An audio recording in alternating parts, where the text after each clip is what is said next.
내 두려움 없네. 제29장. 슬프다.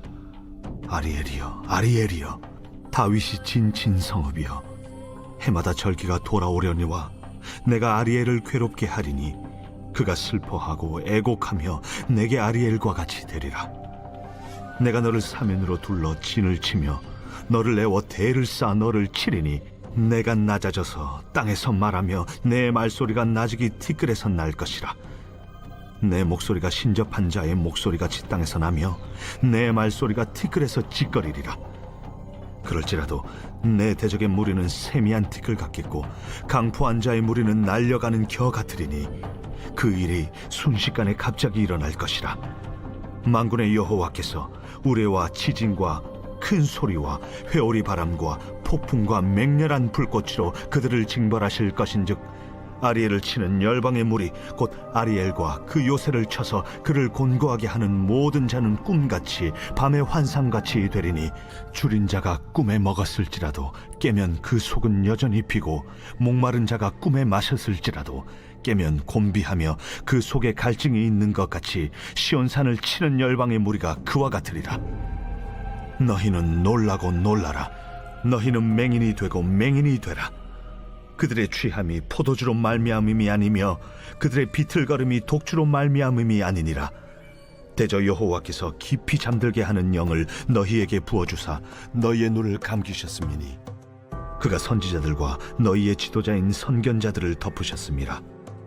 그러므로 모든 계시가 너희에게는 봉안책의 말처럼 되었으니 그것을 글 아는 자에게 주며 이르기를 그대에게 청하노니 이를 읽으라 하면 그가 대답하기를 그것이 봉해졌으니 나는 못 읽겠노라 할 것이요 또 그 책을 글 모르는 자에게 주며 이르기를 그대에게 청하노니 이를 읽으라 하면 그가 대답하기를 나는 글을 모른다 할 것이니라. 주께서 이르시되 이 백성이 입으로는 나를 가까이하며 입술로는 나를 공경하나 그들의 마음은 내게서 멀리 떠났나니 그들이 나를 경외함은 사람의 계명으로 가르침을 받았을 뿐이라. 그러므로 내가 이 백성 중에 기이한 일 곧 기이하고 가장 기이한 일을 다시 행하리니 그들 중에서 지혜자의 지혜가 없어지고 명철자의 총명이 가려지리라. 할렐루야. 오늘은 8월 18일 화요일입니다. 임시 공휴일 편하게 쉬었습니까? 비가 조금씩 내리고 있는 날씨 가운데 있습니다. 한 주간에도 평안하시고 또 날씨 가운데도 안전운전하시고 건강 잘 챙기시기 바랍니다. 또 시작되는 정교인 수련회 가운데 하나님께서 은혜 주시기를 함께 기도해 주시기를 바랍니다. 오늘 말씀은 이사야 29장 1절부터 14절까지 말씀입니다. 무서운 말씀들이 많이 있습니다. 이 말씀을 통해 입술이 아니라 마음으로 하나님께 가까이 나아가는 저와 여러분 되시길 축복합니다. 신앙생활을 오래 했다고 해서 하나님과 가까운 것은 아닙니다. 예배를 드리고 찬양을 부르고 기도를 한다고 반드시 하나님을 기쁘시게 하는 것도 아닙니다. 본문은 우리에게 아주 두려운 질문을 던집니다. 나는 정말 하나님과 가까운가? 내 중심에 하나님이 계신가? 라는 그 질문. 당시 예루살렘 백성들은 하나님을 섬긴다고 했지만 그들의 마음은 하나님에게서 멀어져 있었다라고 오늘 우리 가운데 얘기합니다. 그러므로 이 말씀 가운데 우리가 붙잡아야 될 세 가지 교훈을 보기 원하는데, 첫 번째는 하나님보다 자기의 방법을 의지하지 말아야 됨 우리 가운데 얘기합니다. 이스라엘은 어려움이 오자 하나님을 찾기보다 자신들의 방법과 지혜를 의지했습니다.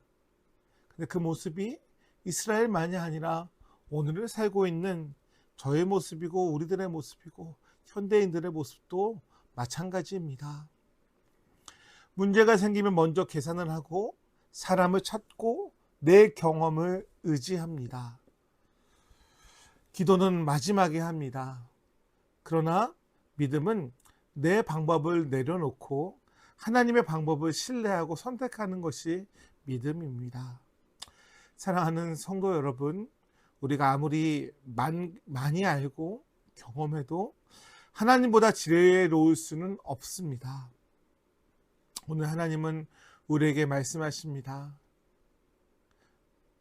오늘 우리는 하나님께 이렇게 고백해야 됩니다. 주님, 제 생각보다 주님의 말씀을 의지하겠습니다 라고 고백하는 하루가 되시길 축복합니다. 두 번째는 우리들에게 형식적인 신앙을 벗어나야 한다라고 얘기합니다. 13절에 보면 마음이 아픈 이 말씀이에요. 이 백성이 입으로는 나를 가까이 하며 입술로 나를 공경하나 그들의 마음은 내게서 멀리 떠난다니 라고 얘기합니다. 얼마나 무서운 말씀입니까? 입술로는 하나님을 사랑한다고 하는데 마음은 하나님께로 멀어져 있음을 주님께서 지적하십니다. 예배는 드리지만 마음은 다른 곳에 있고 찬송은 부르지만 하나님보다 세상을 더 사랑할 수 있다라는 모습을 지적하는 것이죠. 그러므로 우리가 예배 드릴 때마다 우리의 마음의 중심을 점검해야 함을 얘기합니다. 내가 지금 정말 하나님을 예배하는가? 예배는 단순히 예배당에서 시간을 때우는 것만이 아니라 삶 전체로 하나님이 기뻐하시는 산 제물이 되어지고 중심을 드리고 전부를 드리는 것이 예배라고 가르치고 고백하지만 우리의 마음을 다른 데로 뺏길 때가 많은 그 당시의 이스라엘의 모습, 그리고 지금 우리들의 모습들, 이사야를 통하여 주님 지목하십니다. 그리고 오늘 우리에게도 말씀하십니다. 마음을 뺏기지 말고 전부를 드리는 예배자들 되시기를, 삶의 예배가 되시길 축복합니다. 세 번째는 우리들에게 11절과 12절 말씀을 통해 얘기합니다. 하나님의 말씀 앞에 겸손해야 함을 우리에게 얘기합니다. 하나님의 말씀을 들으면서도 깨닫지 못하는 백성들의 모습을 지목하십니다. 왜 그렇습니까? 말씀이 어려워서요? 아닙니다. 마음이 닫혀있기 때문이다라고 성경은 얘기합니다. 하나님의 말씀을 내 생각에 맞추려고 하면서 말씀을 듣지 않습니다. 그러나 겸손하게 주님 말씀대로 살겠습니다 라고 나아가면 말씀은 우리에게 길이 되고 우리에게 생명이 되고 우리에게 소망을 줍니다. 말씀은 단순히 지식을 얻기 위한 것이 아닙니다.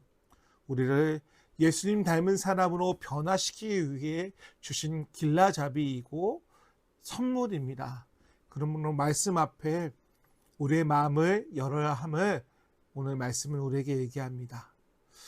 말씀을 정리합니다. 하나님은 우리의 마음을 보십니다. 하나님께서 오늘 우리에게 말씀하십니다.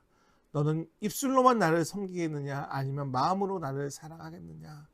너의 예배는 어디 있느냐라는 그 질문 앞에 오늘 우리의 삶과 우리의 모든 것이 주님을 향하길 축복합니다. 한 사람에게 아주 귀한 시계가 있었습니다. 겉으로 아름답고 값비싼 시계였습니다. 그런데 어느 날 시계가 멈췄습니다. 겉으로 아무리 닦아도 소용이 없었습니다. 시계공에게 찾아가서 시계를 고치려고 열어봤더니 작은 톱니바퀴 하나가 멈춰 있었습니다. 겉은 멀쩡하지만 안에는 생명이 멈춘 것이죠. 우리의 신앙도 마찬가지일 때가 있습니다. 겉으로는 번지르르 하고 직분도 있고 봉사도 합니다만 마음의 중심의 감격을 잃어버리고 주님을 잃어버린 우리들의 예배를 향하여서 하나님 예배를 찾고 예배자를 찾으십니다. 그러므로 전부를 드리고 나를 향한 우리 하나님의 놀라운 성품과 소망과 구원과 사랑과 은혜를 높여드리며 고백하는 살아있는 감격과 감동이 있는 우리들의 예배가 되기를 간절히 축복합니다. 기도드리겠습니다. 하나님 아버지, 우리의 입술만 하나님을 가까이 하는 사람이 되지 말고 우리의 마음을 열어 하나님과 가까이 하는 예배자들에게 인도하여 주시옵소서. 형식적인 신앙을 버리고 말씀 앞에 겸손하게 하시며 예배 때마다 우리의 마음과 삶을 온전히 주님께 드리는 그런 산 제물되게 오늘도 은혜 주시고 인도하여 주시옵소서.